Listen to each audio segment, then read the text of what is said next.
Louvado seja o nome de nosso Senhor Jesus Cristo, para sempre seja louvado. Meu irmão, minha irmã, seja bem-vindo, bem-vinda a esta formação. Nós estamos aqui dando continuidade a esta formação que estamos tendo sobre a carta aos Romanos. Meu nome é Ronaldo Camargo e é uma alegria estar junto com vocês. Também faço parte aí do núcleo de formação arquidiocesano da pregação e juntos vamos aprofundar ainda mais nesta carta aos Romanos para crescermos na nossa caminhada espiritual. O tema desta formação é a graça de Deus.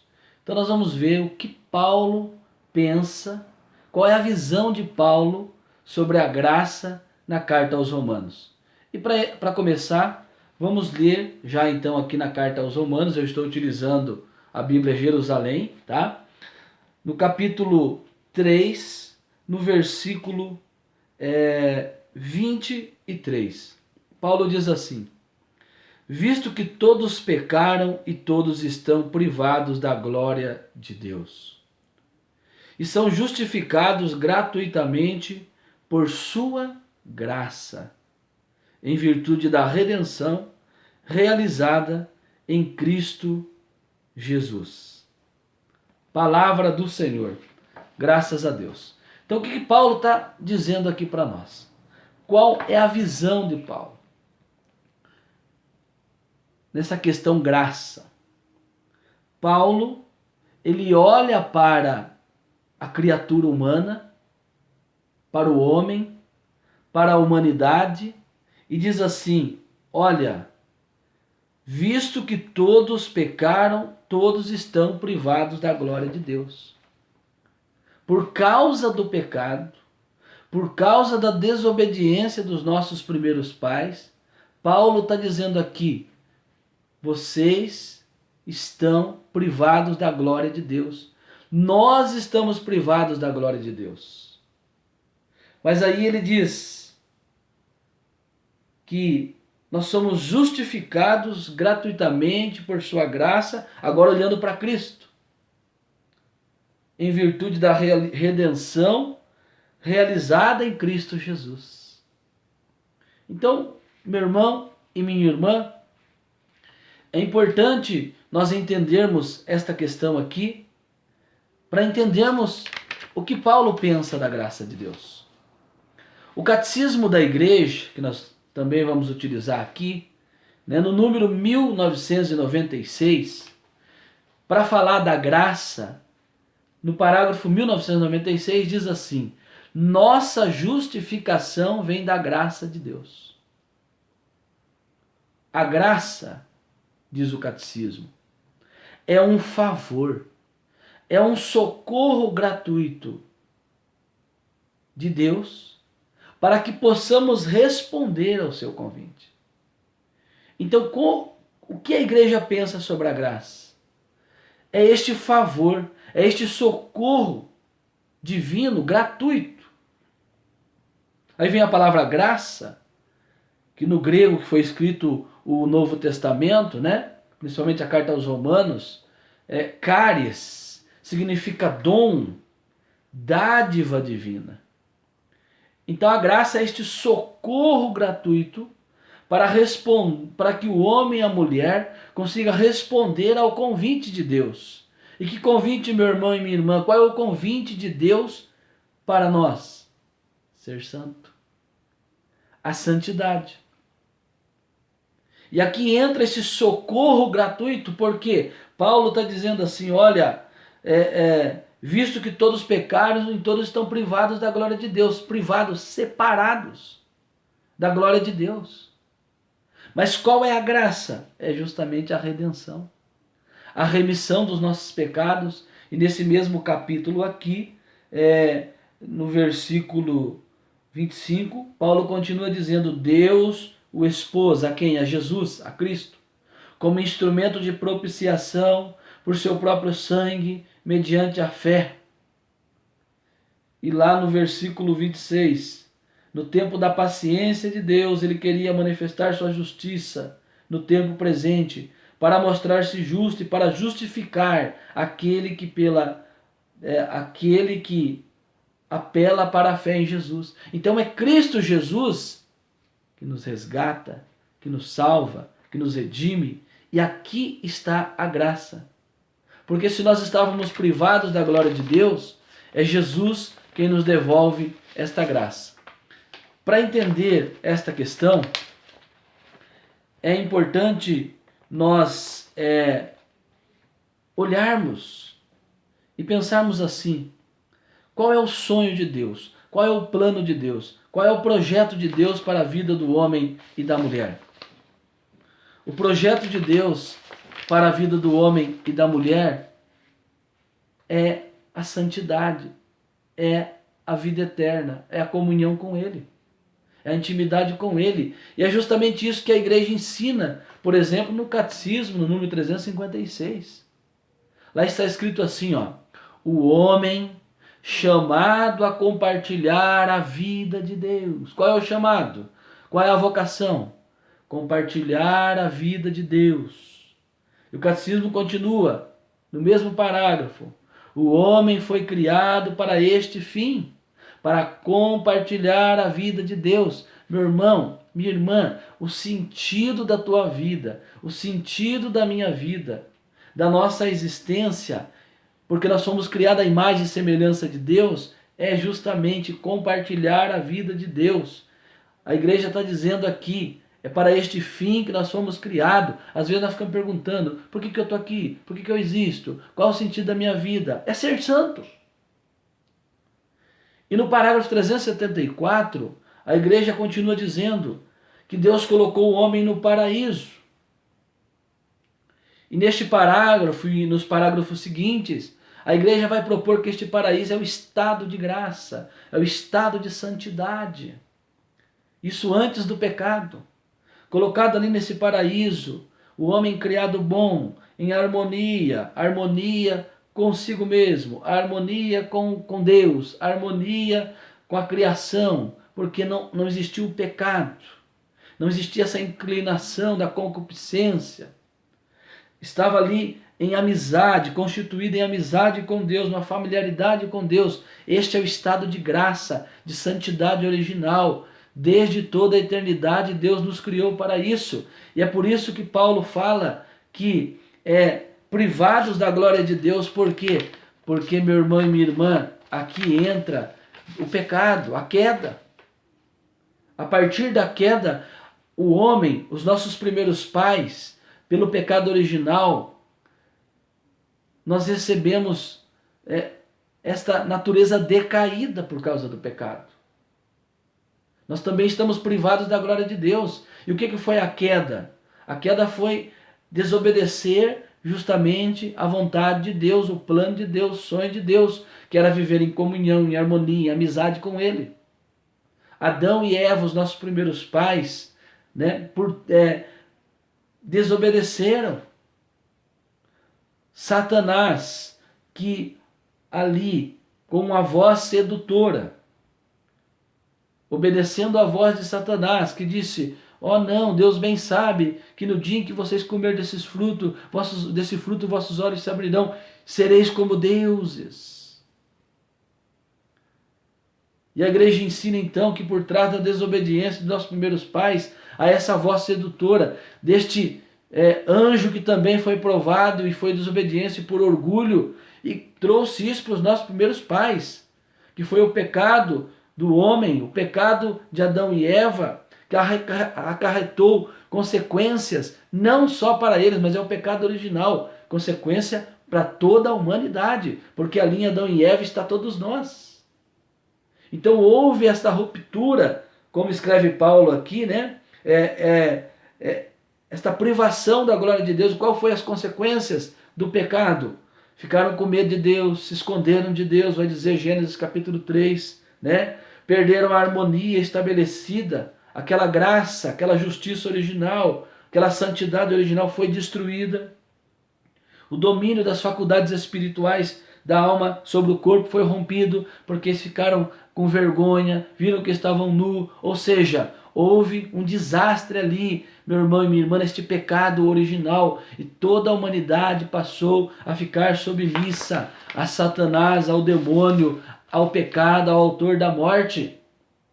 E aí Paulo, então, aqui em Romanos, ele olha para Cristo. Ele diz: nós somos justificados gratuitamente por sua graça, em virtude da redenção. Paulo, várias vezes, ele vai colocar aqui Jesus como o novo Adão. Então perceba que a graça é esse socorro gratuito de Deus, que olhou para uma humanidade decaída, para uma criatura agora distante do seu Criador, longe dos planos, longe dos projetos de Deus, e com isso ele se inclina por amor e por misericórdia, e aí nós passamos, por causa de Cristo, a ser justificados, a ser salvos pela graça da redenção. Como disse Paulo aqui, ele se transformou, ele é o instrumento de propiciação, por seu sangue nós somos libertos, mediante a fé. E na carta aos Romanos, no capítulo 5, no versículo 20, Paulo vai dizer assim, mas nós podemos pegar, por exemplo, o versículo 15, onde ele fala a partir do 15b, se pela falta de um só a multidão morreu, com quanto maior profusão a graça de Deus, profusão a graça de Deus e o dom gratuito de um só homem, Jesus Cristo, se derramaram sobre a multidão. Ora, versículo 20, onde avultou o pecado, a graça superabundou, para que como imperou o pecado na morte, assim também imperasse a graça por meio da justiça para a vida eterna, através de Jesus Cristo nosso Senhor. Veja, aqui está a graça. Este dom, este favor, este socorro de Deus que socorre a criatura que estava separada, distanciada do Criador, do plano, do projeto de Deus, aquela humanidade decaída, ferida, submissa, escrava de Satanás, do pecado. Por causa de Cristo Jesus, superabundou a graça. E qual é esta graça, meu irmão e minha irmã, que superabundou por causa de Cristo? A graça, este favor, este socorro. Mas a igreja ensina que é por esta graça que hoje nós podemos falar, lá no parágrafo 1996, nós somos filhos de Deus, filho adotivo, participantes da natureza divina. É por causa de Cristo. Esta é a graça. Hoje você pode dizer: eu sou filho de Deus. É por Cristo Jesus, é pelo batismo, sacramento do batismo, que nós somos perdoados do pecado original, é devolvido a nós a graça santificante. Nós somos perdoados do pecado original, é pelo batismo, pelo sacramento do batismo, que nós nos tornamos filhos de Deus, que nós nos tornamos membro da igreja, que nós nos tornamos participante da vida divina, que nós nos tornamos, meu irmão e minha irmã, agraciados, porque a graça abundou por causa de Cristo Jesus. Tudo isso nós recebemos pelos méritos de Cristo. É o que Paulo fala aqui em Romanos, no capítulo 6, no versículo 3 em diante. Paulo diz assim, 6:3: ou não sabeis que todos os que fomos batizados em Cristo Jesus, é na sua morte que fomos batizados? Portanto, pelo batismo nós fomos sepultados, olha, com ele na morte, para que como Cristo foi ressuscitado dentre os mortos pela glória do Pai, assim também nós vivamos vida nova. E lá no finalzinho, no versículo 14, ele diz no versículo 12, portanto que o pecado não impere mais em vosso corpo mortal, sujeitando-vos às suas paixões.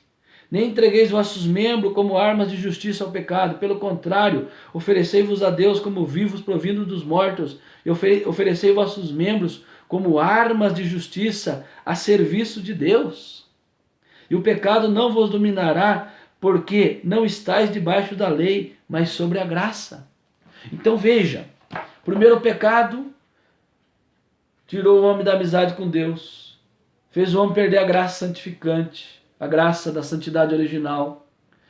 Veio a morte, fechou o céu porque foram expulsos do paraíso. Por Cristo Jesus, pela sua encarnação, paixão, morte e ressurreição e glorificação e o derramamento do Espírito Santo em nós, hoje nós podemos dizer: eu sou filho de Deus. Deus habita em mim. Deus mora em mim. É uma graça sobrenatural, vai dizer a igreja. Esta presença de Deus em nós. Meu irmão, no Antigo Testamento, o povo de Israel, o povo hebreu, eles não se achavam dignos nem mesmo de chamar Deus pelo nome de Yahvé. Eles usavam o termo hebraico Adonai, meu Senhor. Adon, Senhor, que foi transferido no Novo Testamento, que foi escrito em grego, principalmente carta aos Romanos, para Kyrios, que quer dizer Senhor. A partir de Cristo Jesus, da encarnação, toda a vida de Jesus, morte, ressurreição e glorificação, nós podemos não só dizer que Deus habita em nós, esta deificação, esta divinização, esta presença de Deus em nós. Entenda aqui tudo isso não como um panteísmo, tudo é Deus. Deus é Deus, nós somos a criatura. Essa é um dogma professado nos primeiros séculos da igreja. Inclusive, quem falou pela primeira vez essa palavra deificação, divinização, foi Clemente de Alexandria no século II. E assim, Santo Irineu, Santo Agostinho, Deus habita em nós, é doutrina da igreja isso, meu irmão. Só isso já basta para alegrar o nosso coração, para vivermos felizes, porque nós não somos cidadãos desta terra e Deus habita em nós. A presença, a divinização de Deus em nossa vida por graça de Cristo, porque Ele se encarnou. É a graça incriada, ou dom incriado, como ensina a teologia. Deus habitando em mim, morando em mim, fazendo morada em mim. Como dizia Agostinho, te procurava fora de mim e tu estavas em mim. Dentro de mim. Tu estás mais perto de mim que o sangue que corre em minhas veias. Meu irmão, hoje nós podemos dizer, Deus está mais perto de você que o sangue que corre na sua veia. Deus habita em você por esta graça de Cristo. É a graça incriada. E veja, o Papa Francisco, falando para a renovação carismática católica a nível mundial, ele fez uma pergunta para a renovação carismática. Qual é o maior dom? Essa é a pergunta que o Papa Francisco fez. E depois ele respondeu: o maior dom de Deus é o dom de si mesmo. É esse se dar, é esse se doar para a criatura por amor e por misericórdia. É a maior graça, é o maior dom, é a presença de Deus. Meu irmão, nós somos sim pecadores miseráveis, mas nós não podemos se abater, porque Deus habita em nós. É a graça incriada, é o dom de Deus habitando a nossa alma. Nós não podemos nos esquecer disso. E Paulo, ele falava isso. Por exemplo, na carta aos Romanos, no capítulo 5, inclusive foi tema a nível nacional, da renovação carismática católica no Brasil. Capítulo 5, lá no versículo 4, no versículo 3, ou melhor, o versículo 1, vamos pegar o versículo 1.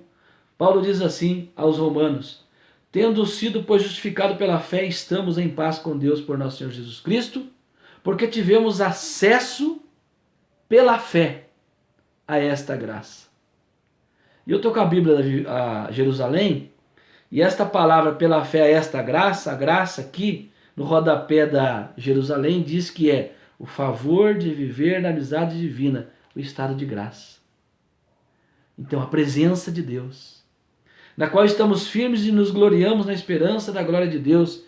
E não é só, nós nos gloriamos também nas tribulações, sabendo que a tribulação produz a perseverança, a virtude comprovada, a esperança. E a esperança não decepciona, o tema, se eu não me engano, do ano passado. Porque o amor de Deus foi derramado em nossos corações pelo Espírito Santo que nos foi dado. Veja, o amor de Deus foi derramado em nossos corações pelo Espírito Santo que nos foi dado. É a presença de Deus em nós. Essa presença maravilhosa de Deus habitando a nossa alma, habitando em nós pelos méritos de Cristo. É a maior graça, meu irmão. Graça a esse favor, a este socorro divino. Deus não nos abandonou. Deus não abandonou a humanidade. Quando Adão e Eva pecou, desobedeceu, Gênesis capítulo 3, lá no pecado original, dando ouvido a Satanás, ali Deus já prometeu a salvação. Gênesis 3,15. Colocarei ódio entre ti e a mulher, entre a tua descendência dela. Esta te ferirá a cabeça e tu lhe ferirás o calcanhar. Proto-evangelho, anúncio do primeiro evangelho. É ele que esmaga a cabeça da serpente infernal e nos dá a graça da presença dele agora em nossa vida. O Catecismo da Igreja Católica, no mesmo parágrafo que nós estamos analisando, 1996, no 98 ele diz assim, ou melhor, no 97, a graça é uma participação na vida divina. Então o que é a graça? Participação na vida divina.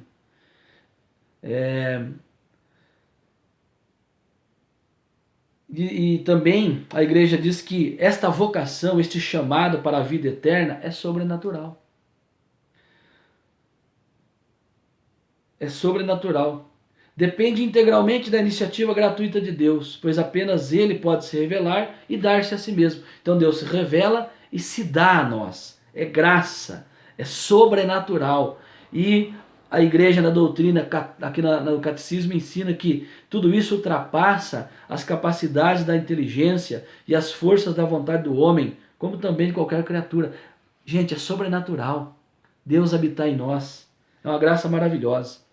E o catecismo continua dizendo: a graça de Cristo é o dom gratuito que Deus nos dá de sua vida infundida pelo Espírito Santo em nossa alma. Para o quê? Para curá-la do pecado e para santificá-la. Para nos libertar, para nos colocar de novo no plano dele. Trata-se da graça santificante ou deificante, que nós já falamos para você, recebida no batismo. A graça santificante é esse dom habitual que dispõe de forma estável e sobrenatural para aperfeiçoar a própria alma e a tornar capaz de viver com Deus e agir por seu amor. Então essa graça santificante de Deus, que Deus agindo em nossa alma, é que torna capaz, que coloca disposição na nossa alma, que aperfeiçoa a nossa alma a fazer o quê? A agir, a viver com Deus e agir por seu amor. Nós precisamos clamar todos os dias o Espírito Santo, que reavive esta graça em nossa alma.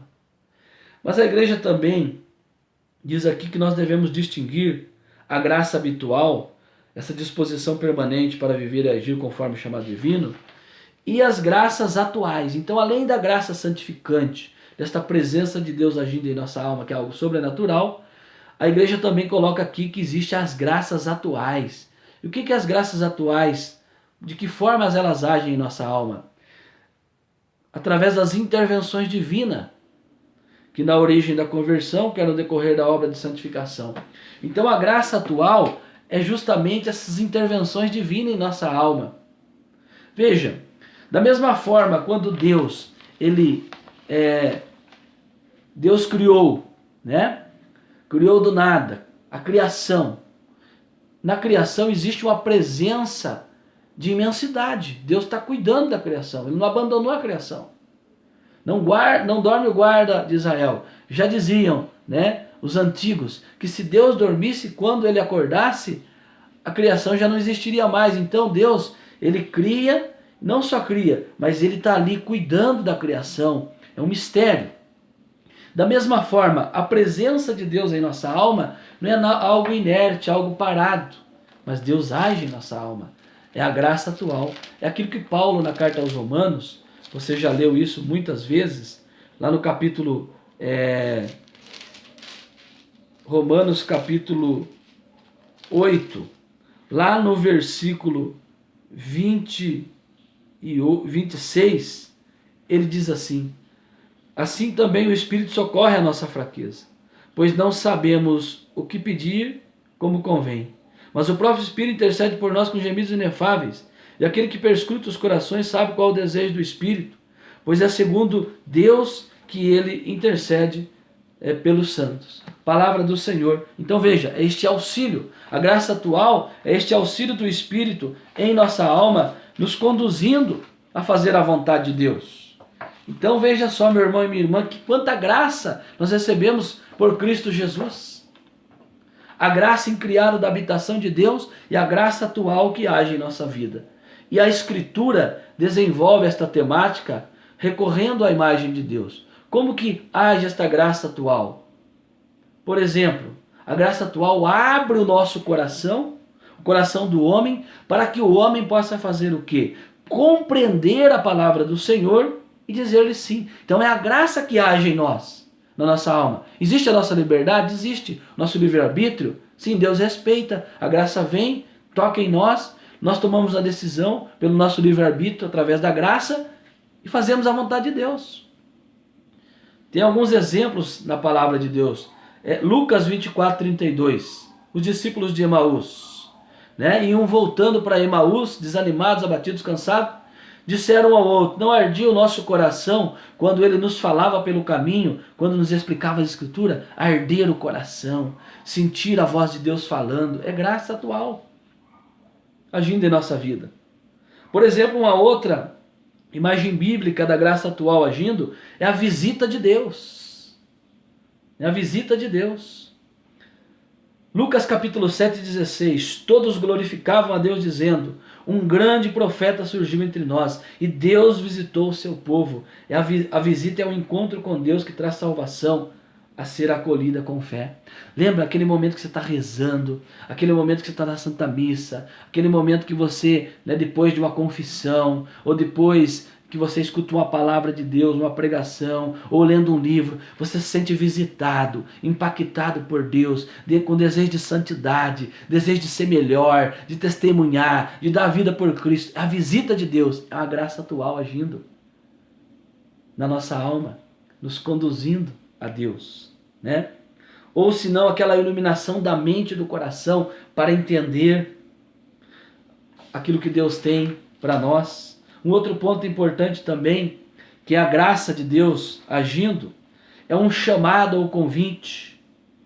Mateus 2,17 está escrito: não vim chamar justos, mas pecadores. Gálatas 1,15, aquele que me separou desde o seio materno e me chamou por sua graça. Responder ao chamado, a esse convite de Deus, é graça, se sentir chamado, chamando você para pregação, para intercessão, para música, para um ministério, para servir, não sei. Você responde com alegria, com felicidade, na liberdade, no seu livre-arbítrio, você submete à vontade de Deus, ao auxílio da graça e responde ao chamado de Deus. Graça atual. É a graça atual. Se não for a graça, a gente abandona tudo. Uma outra forma também de identificarmos a graça atual agindo em nossa vida é, a Escritura se refere àquela divina atração, Por exemplo, João 6,44, ninguém vem a mim se meu Pai não atrai, diz Jesus. Atração divina. Ou João 12,32, quando eu for elevado acima da terra, tudo atrairei a mim. Essa atração de querer estar com Deus, perto de Deus, ser santo, esse desejo que brota no fundo da alma, essa felicidade de ser filho de Deus, é graça atual agindo em nossa alma. Meu irmão e minha irmã, e aqui eu quero finalizar. Jesus, ele diz lá no João capítulo 15, versículo 5 e João 6,44, sem mim nada podeis fazer. São Paulo também, ele explicita essa doutrina de temos que contar com a graça de Deus, dizendo, não temos capacidades que possamos atribuir a nós mesmos, mas é de Deus que vem a nossa capacidade, segundo Coríntios 3,5. Ou ainda, é Deus quem opera em nós o querer e o agir segundo a sua vontade, graça agindo em nossa vida, Filipenses 2,13. Ou, ninguém pode dizer Jesus é o Senhor a não ser no Espírito Santo, graça de Deus agindo em nós. 1 Coríntios 12, 3. Portanto, meu irmão e minha irmã, a graça santificante precisa de especial auxílio de Deus para praticar o bem. E a graça, esse auxílio é dito graça atual, porque é dado em vista de tal ato bom. Nós necessitamos da graça atual na nossa alma. E aqui eu finalizo esta formação trazendo algo importante para você. No século IV surgiu um homem chamado Pelágio, pelagianismo. Depois pode estudar e pesquisar, né? Mas o que o Pelágio fazia? Heresia pelagiana. Pelágio, ele não acreditava no auxílio da graça. Ele não acreditava, para ele não necessitaria da graça para fazer o bem, para se salvar, né? Não contava com o auxílio da graça de Deus. E foi aí que Santo Agostinho, doutor da graça, com vários escritos, combateu esta heresia. Mas por que eu estou falando isso? Para finalizar, porque o nosso chamado, a graça, nos conduz à santidade, que é o nosso fim último, a nossa felicidade, vida eterna. E o Papa Francisco escreveu aqui uma exortação apostólica, Gaudete et Exsultate, sobre o chamado à santidade no mundo atual. Eu quero ler o que ele diz aqui no 58 e no 59, para finalizarmos. Aqui ele está dizendo, os novos pelagianos, que não querem acreditar, que não querem o auxílio da graça, quer fazer as coisas sozinho, né? Que não quer contar com esta graça e com esta ação de Deus. No 58, o Papa Francisco diz assim, muitas vezes, contra o impulso do Espírito, a vida da igreja se transforma em uma peça de museu. Olha isso. Ou em uma propriedade de poucos. Verifica-se isso quando alguns grupos cristãos dão excessiva importância à observância de certas normas próprias, costumes ou estilos. Assim se habituam a reduzir e deter o evangelho, despojando-o de sua própria simplicidade cativante, de seu sabor. É talvez uma forma sutil de pelagianismo, porque parece submeter a vida da graça a certas estruturas humanas. O que o Papa está dizendo aqui? Nós temos que contar sim com as estruturas humanas. Nós temos a nossa liberdade, o nosso livre-arbítrio, mas nós não podemos se submeter tudo e esquecer da graça de Deus. Nós devemos submeter a vida à graça de Deus. 59. Sem nos darmos conta, pelo fato de pensar que tudo depende do esforço humano canalizado através de normas e estruturas eclesiais. Complicamos o evangelho e nos tornamos escravos de um esquema que deixa poucas aberturas para que a graça atue. Palavra do nosso querido Papa Francisco, como que dizendo assim, olha, desejem a graça, o auxílio da graça de Deus na vida de vocês. Contra o pecado, para buscar uma vida de santidade, para o serviço na igreja. Não conte somente com as suas forças, com as estruturas, não, mas conte com a graça de Deus. Meu irmão e minha irmã, só o Espírito Santo pode nos ajudar. Que esse Espírito Santo nos batize e nos unja cada vez mais para continuarmos contando com a graça de Deus em nossa vida. Louvado seja o nome de nosso Senhor Jesus Cristo, para sempre seja louvado. Em nome do Pai, do Filho e do Espírito Santo. Amém. Deus abençoe. Um grande abraço.